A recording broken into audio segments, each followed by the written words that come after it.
Good morning guys! Welcome back to my channel. This is Rebecca Sisi, ang inyong lingkod. Update lang po to guys. About naman ito sa live ni Kalinga Prab. Grabe guys, hindi talaga mawawala sa isip at puso ni Kalinga Prab ang ating Beverina. Number 1 talaga guys. Ayan. Isang viewers nga nagsalita kung wala daw kuno ang love team, wala na ba kunong manonood sa Kalingap? Ay mali yun. Wala pa yung love team, marami nang nanonood sa Kalingap.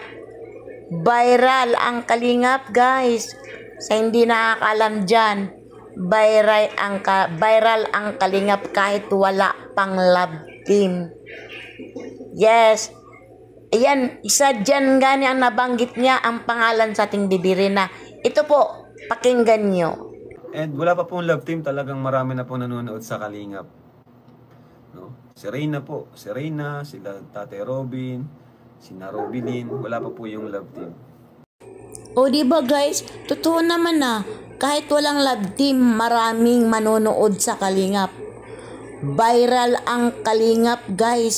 Sa hindi pa nakakalam dyan, no? Viral ang Kalingap kahit wala pang love team. Nag-umpisa yan kay Rina guys. Oh, number 1 talaga ang Beverina.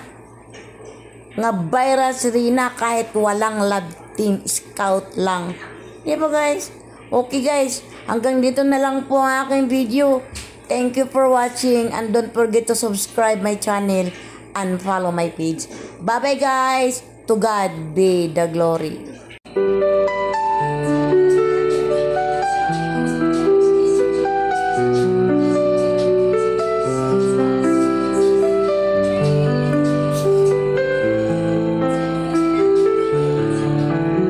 Now I have heard there was a secret chord that David played and it pleased the Lord. But you don't really care for music, do you? It goes like this, the fourth, the fifth,